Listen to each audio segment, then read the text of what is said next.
Oke, bismillahirrahmanirrahim. Assalamualaikum warahmatullahi wabarakatuh. Bertemu lagi di channel YouTube ini bersama saya Agi Eka. Dan pada kesempatan kali ini saya pengen mengajak teman-teman semua untuk makan bareng. Kita mukbang sambil ngobrolin sesuatu yang ini bisa dibilang memori lama saya, kenangan masa kecil yang selalu teringat ketika saya memakan makanan ini. Nah, jadi teman-teman bisa menonton video ini sambil makan juga, supaya nanti feel-nya sama-sama kebangun, apalagi kalau kalian memakan makanan yang sama dengan saya. Nah, sebelumnya saya ceritakan dulu. Jadi makanan ini dibuat oleh salah seorang sahabat saya, adik tingkat di kampus, bahkan murid ketika saya PPL dulu. Namanya Siti Hayati Zakiyah. Ada kejadian unik sih sebetulnya, karena saya pertama bertemu dengan Zakiyah ini ketika dia lagi SMA. Kebetulan waktu itu dia SMA di SMA 2 Bandung, dan saat itu saya PPL di sana. Nah, itulah momen pertama saya bertemu dengan Zakiyah. Lalu tidak disangka-sangka dia masuk ke kampus, masuk juga di UKM, Unit Kegiatan Mahasiswa Kepenulisan Islami Al-Falah UPI, di mana saya waktu itu menjadi salah satu pengurusnya, dan entah kenapa jadi cukup dekat lah dari sana. Lucunya sih, salah satu momen yang paling unik ketika sama Zakiyah ini, karena mungkin dia dulu menyimpan nomor saya dengan sebutan Pak Agi, dan dia di kampus mengenal saya sebagai Kang Agi. Jadi kadang-kadang dia suka keliru kebolak-balik untuk memanggil nama tersebut. Jadi pernah suatu kali dia mengirimkan pesan gitu ya.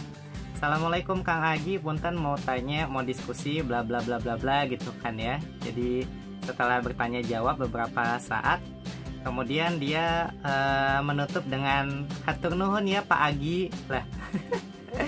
Saya cukup terkejut, lucu gitu ya. Tapi ya itulah salah satu rahasia semesta ya, bagaimana kita dipertemukan dengan berbagai orang yang memang ditakdirkan untuk kita. Kemarin bertemu sebagai murid, hari ini bertemu sebagai adik tingkat, sahabat, dan sebagainya.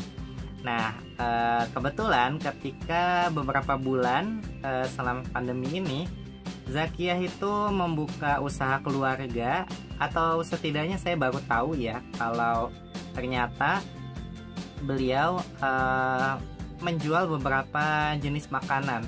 Ada yang olahan ayam kayak ayam geprek, kemudian ada ayam katsu dan sebagainya. Lalu ada juga olahan pisang kayak pisang crispy gitu ya, dan sebagainya. Lalu yang saya pesan saat ini itu adalah spaghetti katsu carbonara. Waduh. Nah, kenapa saya memesan ini, itu ada kenangannya tersendiri. Tapi sebelum kita membahas ke sana, yuk kita lihat dulu bagaimana kemasannya. Nah, jadi teman-teman kalau melihat, kotaknya biasa saja ya, putih polos, bentuknya trapesium. Kemudian di sini ada tulisan homemade, aneka cemilan, pasta, salad, pisang nugget crispy, cake, cookies, dan lain-lain. Jadi sebetulnya ada banyak sekali produk yang dia buat. Di sini nama brandnya itu adalah Dapur Umi Yanti. Tapi teman-teman juga bisa cek di Instagram warung_Sudarto. Nah, kemudian di sini ada tagline-nya, makanan sehat, lezat, dan bergizi. Ada nomor WA-nya 0895 3430 09 649. Nanti kalau misalkan teman-teman ada yang pengen mengontak, akan saya sertakan juga tautan dan nomornya di deskripsi. Dan ini khususnya untuk wilayah Bandung, bisa dijemput COD, bisa juga kita memesan lewat Gojek ya, GoFood dan sebagainya. Bisa diatur lah untuk masalah pengiriman. Harganya itu rentangnya dari belasan ribu sampai dengan 20. Dan saya penasaran banget kira-kira spagettinya kayak apa. Yuk kita coba buka sama-sama. Nah, ketika makanan ini tadi saya ambil, itu sebetulnya benar-benar fresh from the oven ya. Dan ketika saya sampai rumah, ini sekitar 1 jam setelah paketnya diambil, ini masih terpegangnya itu hangat gitu. Jadi asik banget karena bener-bener memanjakan lidah gitu ya. Ini juga ditutup dengan isolasi putih, jadi insya Allah aman. Kita coba buka dulu isolasinya. Teman-teman juga mungkin kalau misal memesan supaya nggak ribet mungkin ya, kalian bisa siapkan cutter atau mungkin gunting. Minimalnya gunting sih, supaya ceritanya si kotak ini akan lebih mudah untuk kita lepaskan. Nah, jadi sambil melepaskan ini, saya pengen bercerita juga tentang salah satu buku yang menjadi kenangan di masa kecil, cukup sering saya baca, yaitu Kapten Tsubasa. Iya, teman-teman mungkin ada yang membaca Kapten Tsubasa ketika masa kecil dulu, dan juga ada yang pernah menonton animenya atau filmnya ya. Tapi saya ketika dulu pertama kali bertemu dengan Tsubasa itu adalah saat saya membaca serial dari World Youth Version. Nah itu tahun berapa ya latarnya? Kayaknya sekitar tahun 2000 atau 98 gitu. Nah jadi sebetulnya ada yang bilang buku itu dibuat sebagai salah satu harapan dari masyarakat Jepang, karena sebetulnya Jepang kan nggak pernah masuk ke Piala Dunia. Nah di situ ceritanya Tsubasa masuk kayak timnas Jepangnya, kemudian bertemu dengan berbagai konflik sampai dengan akhirnya dia terpilih bersama dengan teman-temannya untuk menjadi wakil dari Jepang. Nah itu seru banget gitu. Dan yang bikin saya teringat dengan salah satu adegannya, dimana ketika dia masuk ke 4 besar kalau nggak salah, itu di volume ke-16, si Tsubasa ini melawan Levin dan Kesatria White Knight. Nah itu adalah pasukan dari Swedia, dan yang paling teringat gitu ya, ada salah satu karakter dari tim Swedia itu yang namanya Lawson.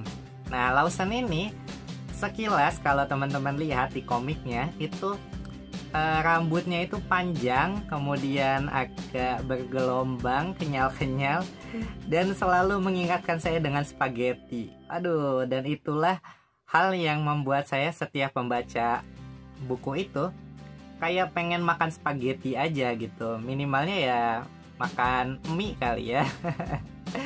Nah jadi hari ini kita akan coba untuk memakan spaghetti katsu yang dibuat oleh Zakia di warung Sudarto atau warungnya Umiyanti. Kita lihat dulu tampilannya. Kalau teman-teman perhatikan di sini, ini mudah-mudahan tidak backlight. Jadi kalian bisa melihat di sini, ini cukup banyak ya, porsinya banyak juga. Saya cukup terkejut. Kayaknya kalau kita beli spaghetti di tempat-tempat lain agaknya tidak sebanyak ini. Kemudian kita lihat di sini ada toppingnya. Toppingnya itu ada bakso, kemudian ada keju gitu ya, dan sebagainya. Dan harumnya itu loh, rasanya membuat saya ingin segera menyantapnya. Jadi ayo kita makan sambil bercerita tentang Tsubasa. Nah sebetulnya dalam Tsubasa sendiri ada 2 karakter yang saya paling suka. Yaitu yang pertama itu Hyuga ya, Kojiro Hyuga. Itu adalah strikernya. Dan gak tahu kenapa setelah saya membaca Hyuga gitu ya, bertemu dengan Hyuga, saya itu bawaannya kayak pengen ngelipat lengan baju gitu. Itu kayak jadi ciri khasnya Hyuga, dimana dia bajunya suka digulung-gulung gitu kan.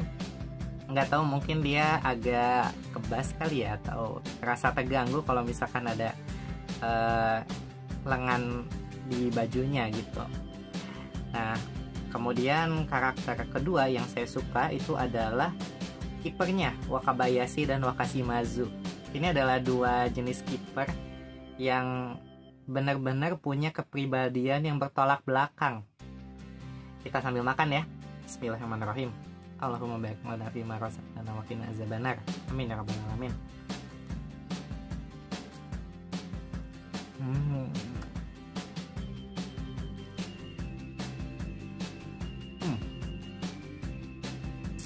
Ketika makan ini yang kerasa langsung itu kejunya.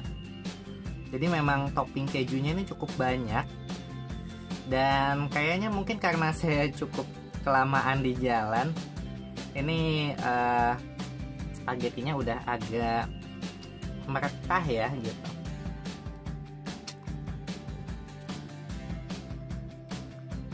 Agak lengket-lengket gimana gitu. Tapi tetap enak. Rasanya masih nyaman di lidah. Dan ini akan lebih enak lagi kalau misalkan ditambah carbonaranya kali ya. Apa istilahnya, saus lasaknya gitu. Saya nggak tahu gimana nyebutnya.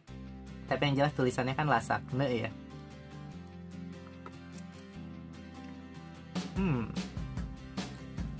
Ini ada sosis. Oh, jadi selain bakso ternyata ada sosisnya juga.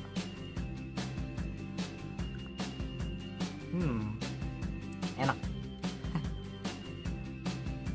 Nih untuk porsi cewek kayaknya akan sangat penuh. Buat cowok ini cukup kenyang sih, karena ini juga pasta kan.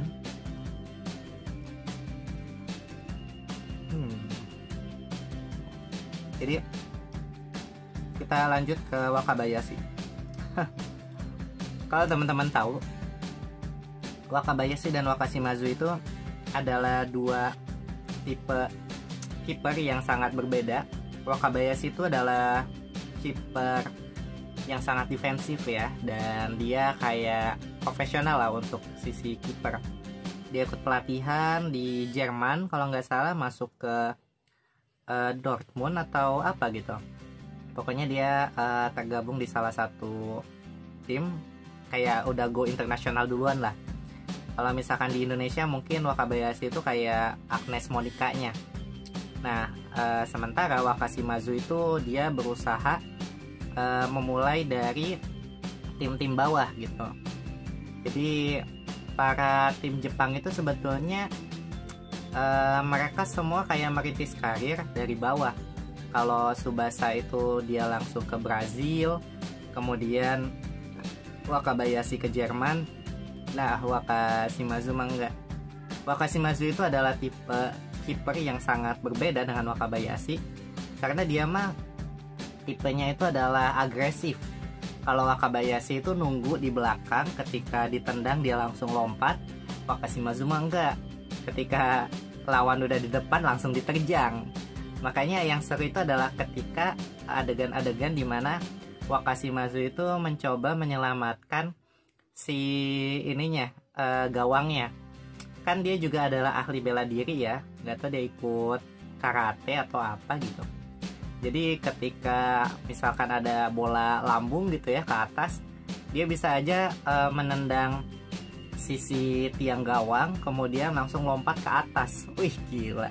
Itu benar-benar momen yang tidak terlupakan sih buat saya. Kayak keren banget gitu.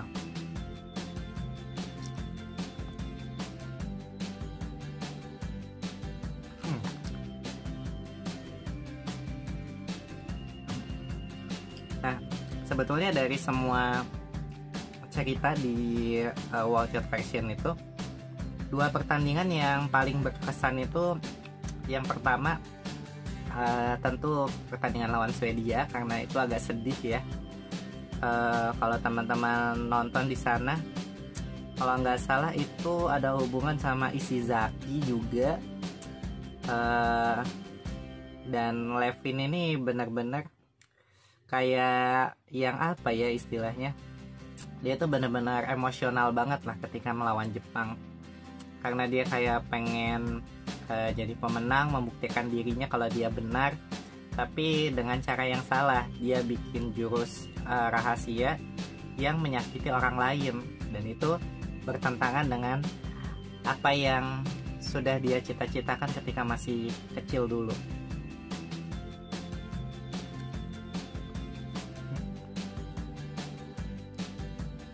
Yang kedua, pertandingan kedua itu yang paling saya ingat adalah pertandingan ketika melawan Thailand. Nah, karena menarik ini, ada salah satu anggota tim Thailand itu yang merupakan atlet Muay Thai. Muay Thai itu kayak boxing dari Thailand gitu ya, tinju, tapi dia boxingnya itu memakai kaki. Makanya si kakinya itu udah kuat banget, dan di sana tim Jepang kayak dihajar habis-habisan. Wah, itu greget banget sih. Sampai kalau nggak salah akhirnya ya ada penyelamat yang membantu tim mereka, dan itu langsung berubah 180 derajat. Mantep.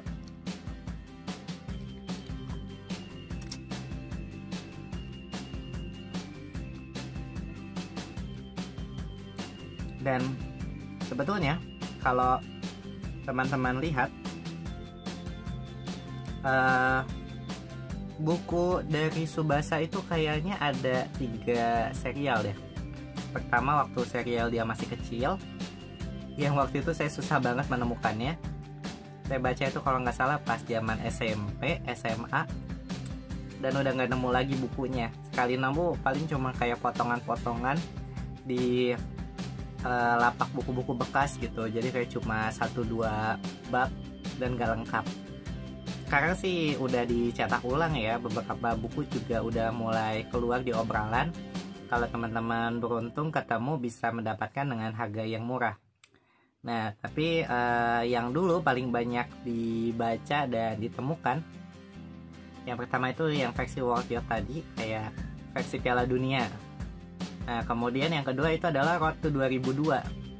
Jadi demi mencapai menjelang 2002, karena 2002 itu kan Jepang jadi tuan rumah ya. Nah, mereka akhirnya berpencar kembali gitu ya, mengasah dirinya masing-masing, dan yang jadi tokoh utama fokusnya itu adalah bagaimana perjalanan si Tsubasa ini dia pindah.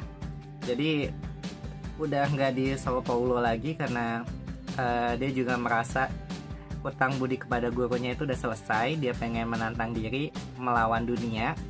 Akhirnya dia memilih Barcelona. Di Barcelona itu dia gabung ke Barca ya. Dan lawannya itu kalau nggak salah si Carlos Santana ya, itu masuk ke Madrid. Jadi memang persaingan antara mereka dari World Youth ke Road to 2002 ini masih berlanjut. Apalagi kan itu benar-benar derby kan ya, antara Barca melawan Madrid, dan itu rame. Ada sekitar berapa ya, kalau nggak salah yang World Youth itu ada 18 jilid, sementara yang satunya Road to 2002 itu ada sekitar 15 kalau nggak salah. Nanti teman-teman bisa cek lagi ya dan mencari, membacanya juga kalau misalkan berkenan, karena bagi saya itu seru banget.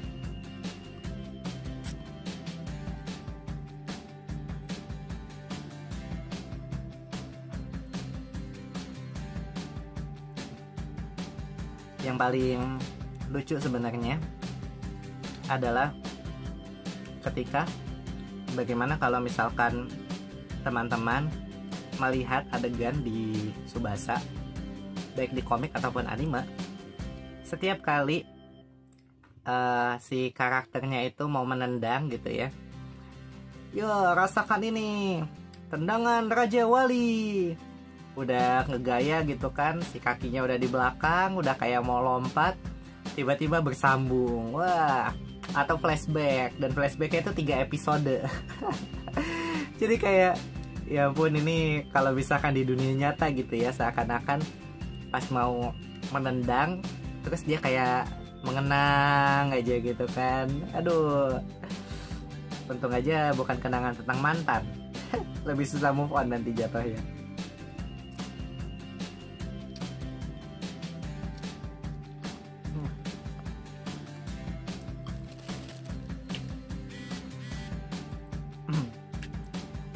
Dan sebagai teman minum kita hari ini, saya memesan Pop Ice Vanilla Blue.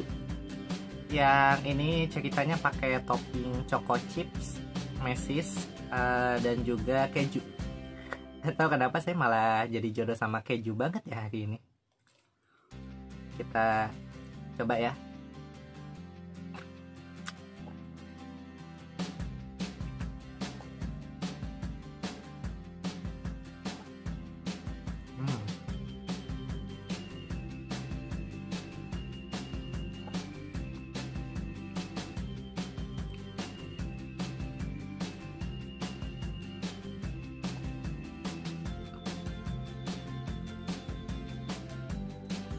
Ini sebetulnya merupakan perpaduan yang cukup unik. Jadi biasanya ketika saya dulu SMP, saya tuh ketika memesan minuman pasti biasanya memesannya Vanilla Blue. Dan ini kebawa sih sampai SMA.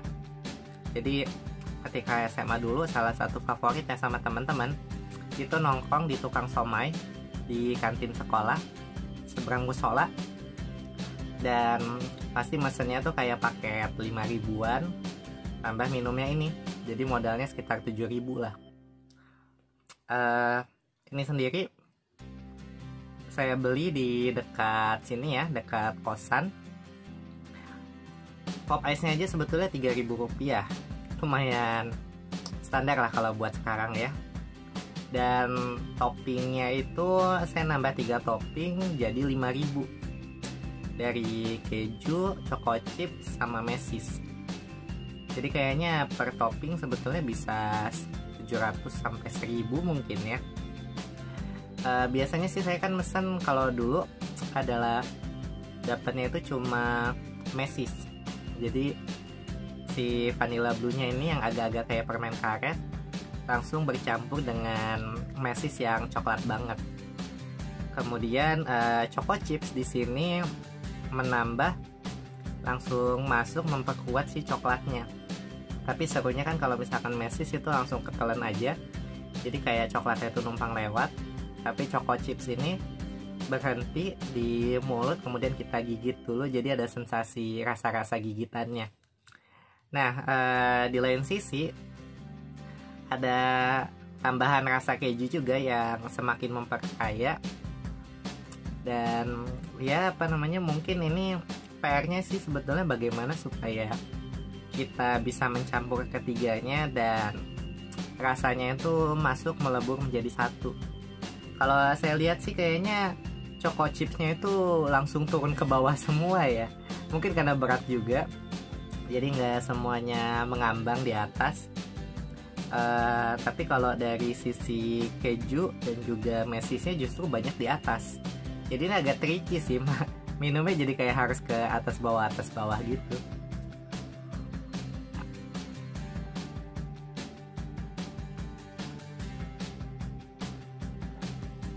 Ya, recommended lah untuk teman-teman yang mau coba buka usaha pop ice dengan membuat seperti ini. Nah, jadi di akhir, karena videonya juga kayaknya udah lumayan panjang, mungkin itu aja cerita sedikit pengalaman saya kenapa spaghetti itu jadi salah satu makanan yang cukup berkesan bagi saya dan selalu teringat, terngiang untuk beberapa waktu tertentu. Dan ini jadi salah satu hal yang menarik, bagaimana karakter dalam fiksi itu membuat orang teringat dengan ceritanya. Nah, kalau teman-teman pernah nggak mengalami kejadian seperti ini, kalian teringat dengan suatu cerita dari karakter, atau dari karakter kalian jadi teringat dengan sesuatu hal yang lain. Kayak saya kan kalau ingat Lawson itu ingat spaghetti. Sementara dari sana saya jadi teringat dan pengen membaca ulang lagi dari serial Tsubasa. Kalau kalian sendiri pernah nggak merasakan hal-hal seperti itu untuk buku-buku tertentu yang kalian baca? Kalau misalkan pernah, coba boleh share ya, tulis di kolom komentar dan nanti kita bisa diskusi, berbagi sudut pandang tentang bacaan teman-teman dan juga bacaan yang saya baca. itu aja mungkin untuk video kali ini. Terima kasih untuk teman-teman yang telah menonton dari awal sampai akhir.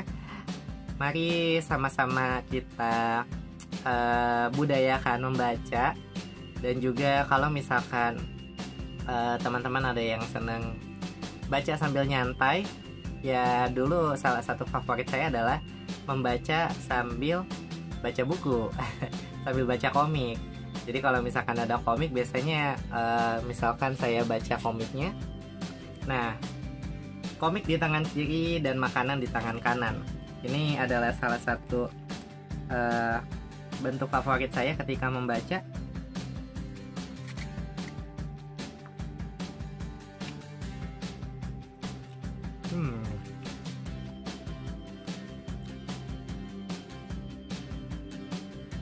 Dan adik saya juga sangat senang dengan tipe membaca seperti ini. Jadi ya, kalau teman-teman pengen, mungkin bisa dicoba juga. Makanan di tangan kanan, buku di tangan kiri.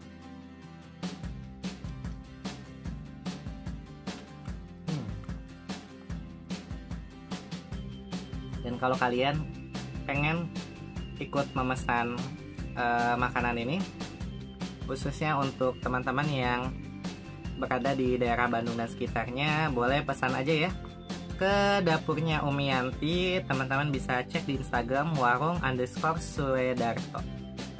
Jadi silahkan cek di sana, ada makanan apa saja, ada menu apa saja, dan coba rasakan sendiri kenikmatan ketika memakannya. Terima kasih dan hatur nuhun pisan untuk teman-teman yang telah makan bareng-bareng dan menonton video ini dari awal sampai akhir. Sampai jumpa di video selanjutnya. Wassalamualaikum warahmatullahi wabarakatuh.